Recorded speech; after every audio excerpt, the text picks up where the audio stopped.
Shalom, shalom, bien-aimés dans le Seigneur. J'espère que vous allez bien. Et moi, je vais très bien par la grâce de notre Seigneur Jésus-Christ. Alors, c'est le prophète don de Dieu, Francis Mathiona, votre frère, le serviteur de Dieu.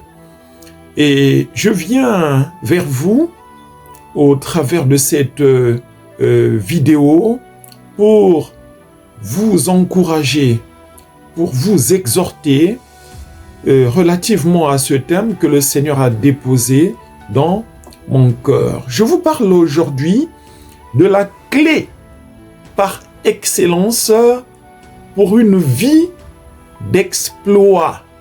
Oh, merveilleux thème, n'est-ce pas? La clé par excellence pour une vie d'exploit. Voilà.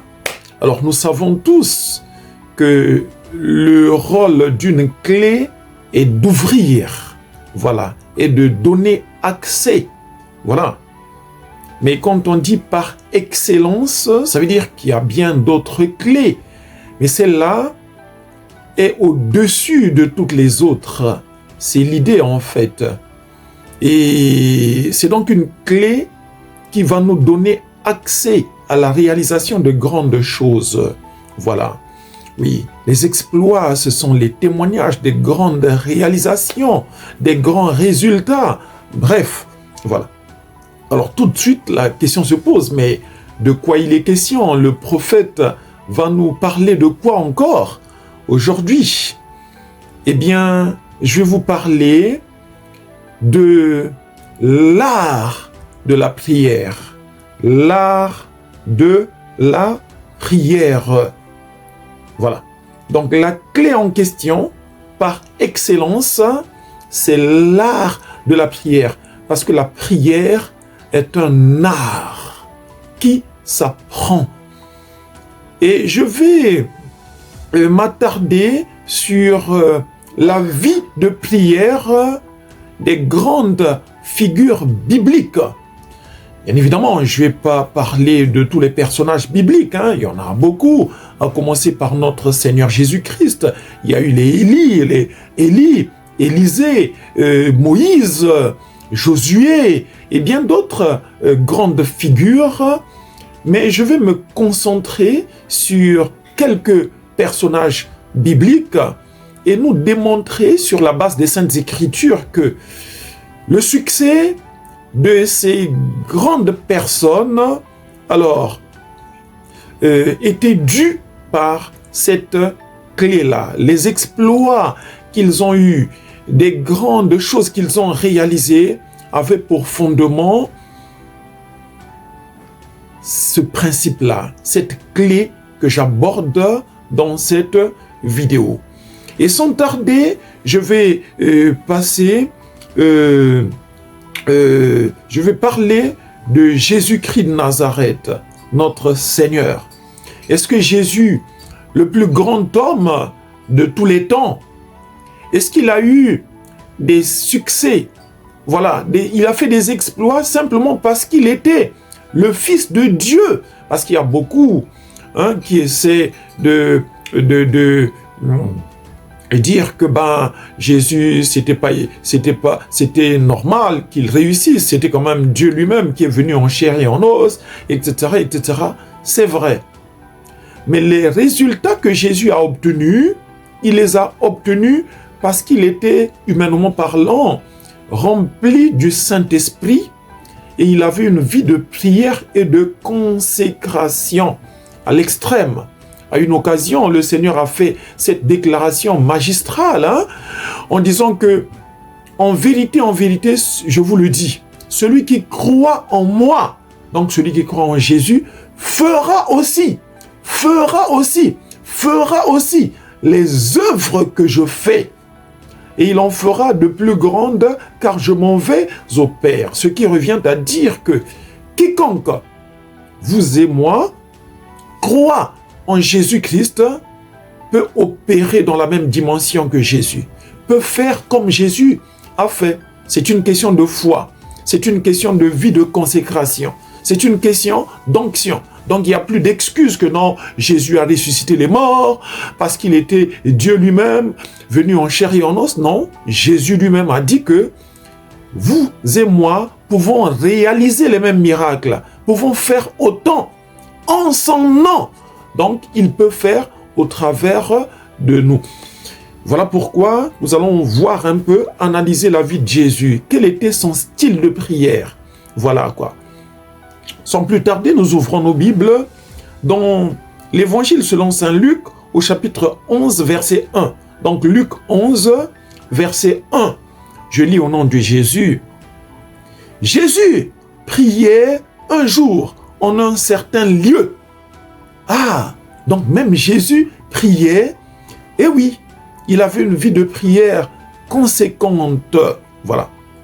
La suite dit, lorsqu'il eut achevé, un de ses disciples lui dit, « Seigneur, enseigne-nous à prier, comme Jean l'a enseigné à ses disciples. » Nous connaissons Jean, hein, qui prêchait un message dur, un message de repentance, et qui a tiré des foules. Il était loin de la cité, dans le désert. Mais là, les gens affluaient. Il avait une forte onction qui a tiré des foules dans le désert là-bas.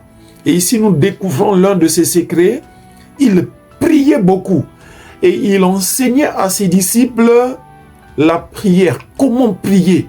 Ah, donc même son succès là, il le devait à sa vie de prière approfondie. Parce que ses disciples ici déclarent que non, mais Jean a enseigné à ses disciples comment prier. Et ici, quand les disciples de Jésus ont vu qu'il avait des résultats qui défiaient la logique, qu'il avait des résultats extraordinaires, un jour, ils l'ont vu prier avec intensité, avec ferveur. Et quand ils ont comparé les résultats qu'il avait, ils ont dit, non, maître, tu nous caches quelque chose là. Non, mais il faut qu'on ait les mêmes résultats que toi. Non, mais il faut que tu nous enseignes comment est-ce qu'on doit prier. Voilà quoi, c'est cela. Ce qui revient à dire que la prière est un art qui s'apprend. Voilà, la prière est un art qui s'apprend. Il y a prier et prier. Voilà, c'est cela. Donc Jésus avait coutume de prier. Il priait beaucoup. C'est cela. Nous allons voir quelques occasions où Jésus a passé du temps dans la prière. Voilà. Au moment de son baptême, Jésus prie. Et nous allons voir que sa prière va ouvrir le ciel sur lui. Luc, chapitre 3, versets 21 à 22. Luc 3, 21 à 22, je lis au nom du Seigneur. Tout le peuple se faisant baptiser, Jésus fut aussi baptisé.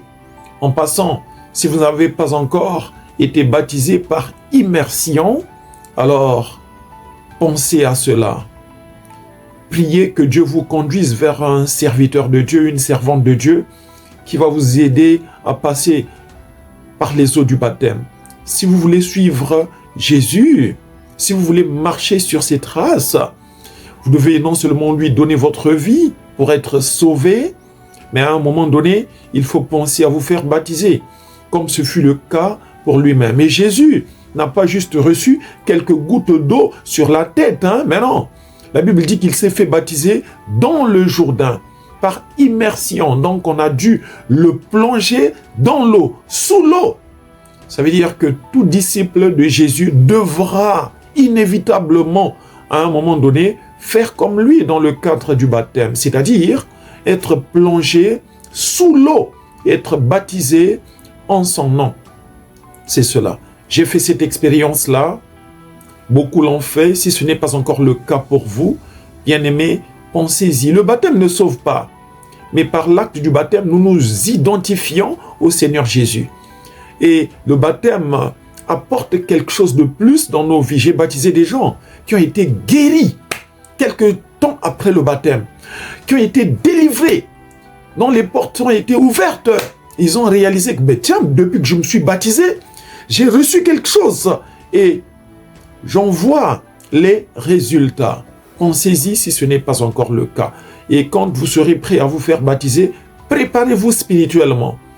Soyez en jeûne, par exemple, ce jour-là ou la veille. Prenez un temps de prière pour que le baptême apporte un plus dans votre vie, vous impacte, vous emmène en profondeur dans votre marche avec le Seigneur. C'était une parenthèse.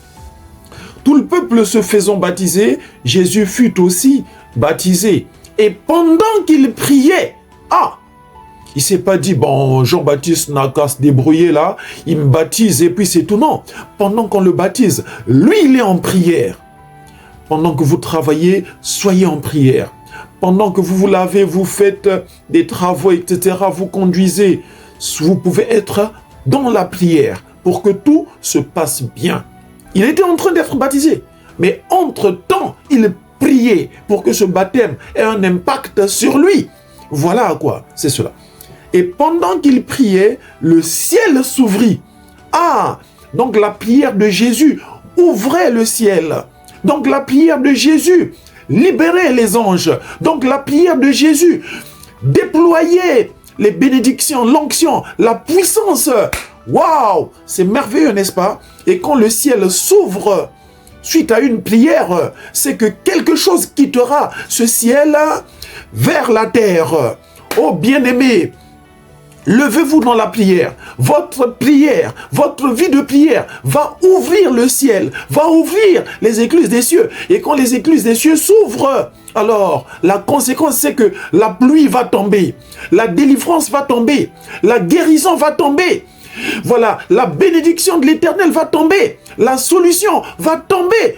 Alléluia, alléluia, merci Seigneur. Et pendant qu'il priait, le ciel s'ouvrit. Et lui, ce dont il avait besoin à ce moment-là, c'était le Saint-Esprit. La Bible dit au verset 22 de Luc 3, « Et le Saint-Esprit descendit sur lui sous une forme corporelle, comme une colombe, et une voix fit entendre du ciel ces paroles. Tu es mon fils bien-aimé, en toi j'ai mis toute mon affection. » Waouh, quel impact! Jésus est en train de se faire baptiser dans le fleuve du Jourdain par Jean-Baptiste. Jésus ne prend pas cet acte-là, voilà, à la légère, mais il prend ça au sérieux, il prie à propos. Et pendant qu'il prie, sa prière est si fervente que ça déclenche deux choses. Un, le ciel s'ouvre et le Saint-Esprit descend sous une forme corporelle. C'est la première des choses. Deux, une voix retentit du ciel, que celui-ci est mon fils bien-aimé. La voix du Père se fait retentir. Bien-aimé, que Dieu t'emmène dans une vie de prière telle que le ciel s'ouvrira et la bénédiction dont tu as besoin viendra sur toi, sur ta communauté, sur tes activités, sur ta famille, sur ton église. Et tu recevras la révélation du Seigneur. Dieu parlera à ton sujet. Dieu parlera sur tes activités. Dieu parlera sur tes projets. Simplement parce que tu te seras connecté à lui. Quoi de plus merveilleux? Et Jésus, notre modèle par excellence, nous montre l'exemple ici. Alors, une deuxième étape, une deuxième occasion où Jésus a prié parmi tant d'autres, voilà, à la veille de son ministère, avant de commencer son ministère, Jésus passe du temps dans la prière. Luc 4, versets 1 à 2. Jésus, rempli du Saint-Esprit, revint du Jourdain. Donc immédiatement après son baptême, il était déjà béni. Il avait besoin d'aller en profondeur. La Bible dit, Jésus, rempli du Saint-Esprit, revint du Jourdain et il fut conduit par l'Esprit dans le désert, où il fut tenté par le diable pendant 40 jours. Il ne mangea rien durant ces jours-là, et quand ils furent écoulés, il eut faim. Nous savons que Jésus est allé jeûner et prier pendant 40 jours. Il pouvait se dire, ben non, j'ai prié dans le Jourdain pendant mon baptême, j'ai reçu quelque chose, ça me suffit, je peux me lancer dans le ministère. Mais non, ça c'était la prière par rapport, voilà, à son rituel de baptême, à la cérémonie de baptême. Il a dit que bon là, avant de commencer le ministère, je vais prier encore. Et il s'est approfondi dans la prière. Jésus, alléluia, alléluia. Et là, il a reçu davantage d'onction. Là, l'onction a débordé en lui. Alléluia. Au nom de Jésus-Christ de Nazareth. Alléluia. Béni soit le nom du Seigneur. Une autre occasion à laquelle Jésus a passé du temps dans la prière. Donc nous avons vu son baptême, nous avons vu la préparation dans le ministère. Peut-être que le Seigneur vous a appelé à quelque chose, à réaliser une vision. Voilà. Pour l'Église, dans le monde, Dieu vous a appelé à faire quelque chose. Passez du temps dans la prière. C'est là où vous recevrez les détails de la vision en question. C'est là où vous recevrez des révélations. C'est là où vous recevrez l'onction, le mandat. Oui, voilà. Et chaque fois que vous devez faire quelque chose pour Dieu, passez du temps dans la prière. Vous aurez besoin de sa présence, de ses révélations, des détails. Voilà, à propos de la commission. Alléluia. Et voilà, que Dieu vous bénisse. Autre étape, donc, quand il doit choisir les disciples. Dans Luc chapitre 6, versets 12 à 13. Voilà. Lors du choix des disciples, la Bible dit, en ce temps-là, Jésus se rendit sur la montagne pour prier. Et il passa toute la nuit à prier Dieu. Quand le jour parut, il appela ses disciples et il en choisit 12 auxquels il donna le nom d'apôtres. Nous savons que au début de son ministère, Jésus était seul. Il passait de lieu en lieu pour prêcher, enseigner et faire des miracles. Et il était suivi par des foules. Il disait aux gens, toi suis-moi, je ferai de vous, suivez-moi, je ferai de vous des pêcheurs d'hommes, toi suis-moi, etc.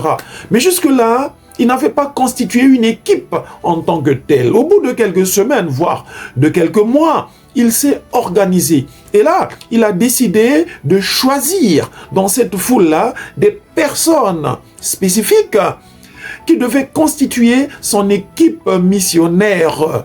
Et là, Jésus ne s'est pas levé un bon matin pour dire, bon, toi, viens, je vais te confier les finances, toi, viens, tu vas être... Non, non, non, Jésus, la Bible dit qu'il passa toute la nuit à prier Dieu, là encore, devant un choix important qu'il devait faire, qui devait déterminer la suite de son ministère terrestre.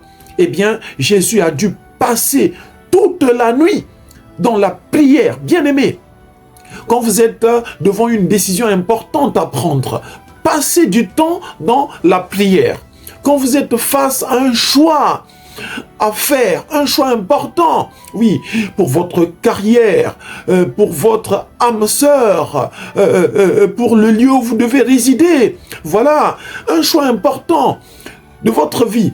Passez du temps dans la prière, présentez ce choix-là ou ces choix-là à Dieu dans la prière. Et le Seigneur vous donnera des orientations, des confirmations.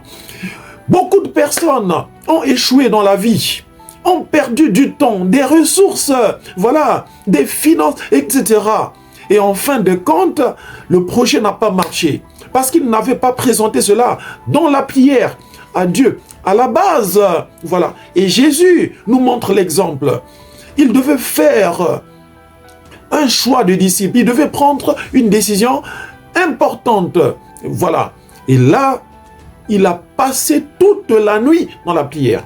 Et c'est durant cette période-là qu'il a eu la révélation des personnes qu'il devait choisir. N'oubliez pas cela. Ces choses nous sont écrites pour nous servir d'exemple. Si Jésus a passé du temps dans la prière avant de choisir, à un moment donné, vous aurez besoin de passer du temps dans la prière afin de mieux faire le choix qui vous sera profitable et qui sera favorable à vous, à votre famille, à votre église, à votre entreprise, à votre communauté. Que le Seigneur vous bénisse. Une autre occasion, et ce sera à la fin de cette vidéo, où Jésus a passé du temps dans la prière.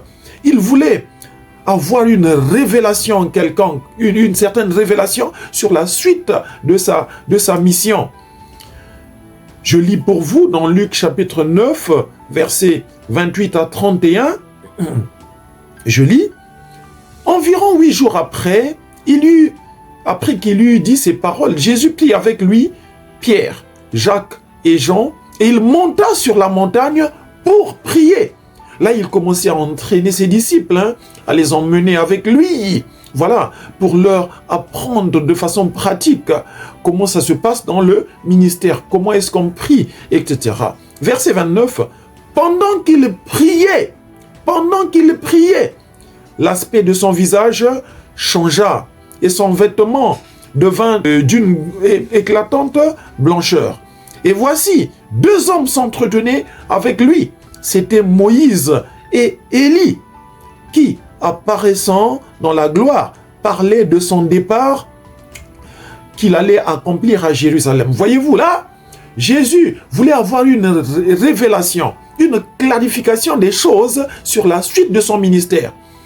Voilà, et il s'est retiré sur la montagne pour prier. Vous voulez avoir une direction claire, confirmée par le Seigneur. Voilà, Jésus savait qu'il était venu sur terre pour aller à Jérusalem, mourir à la croix, etc. Mais par moments, il avait besoin de renouvellement, de révélation, de confirmation. C'est une façon de parler. Peut-être que Dieu vous a parlé. Il vous a dit où il vous attend. Il vous a dit ce qu'il attend de vous. Mais à un moment donné, peut-être le doute s'installe, la confusion, etc. Retournez dans la présence de Dieu pour prier. Et le Seigneur pourra vous rappeler ces révélations-là. Voilà quoi. Jésus avait besoin de ça. Il s'est retiré sur la montagne pour prier. Et là, Moïse et Élie sont venus et lui ont rappelé que non, ben, tu le sais bien, tu iras à Jérusalem, tu vas mourir là-bas, etc., etc., etc. Et là, il a fait l'objet d'une transfiguration devant ses disciples. Résultat de la prière. Que Dieu vous bénisse, de même que ce fut le cas pour le Seigneur Jésus, qu'il vous aide à avoir une vie de prière conséquente, une vie de prière approfondie. Voilà. Et vous deviendrez une personne changée, une personne surnaturelle, simplement parce que vous êtes un homme, une femme qui prie beaucoup. Le Seigneur m'en a accordé la grâce. Si ce n'est pas encore le cas pour vous, recevez la grâce de la prière, recevez la grâce de l'intercession, recevez l'onction de la prière. Alléluia. Jésus a impacté parce qu'il avait une vie de prière approfondie. Recevez la grâce de Dieu pour une vie de prière approfondie. Au nom de Jésus-Christ de Nazareth, Amen. Que Dieu vous bénisse. Ça sera tout pour cette première vidéo. Il y a une suite et certainement une 3e vidéo. Demeurez bénis. Shalom.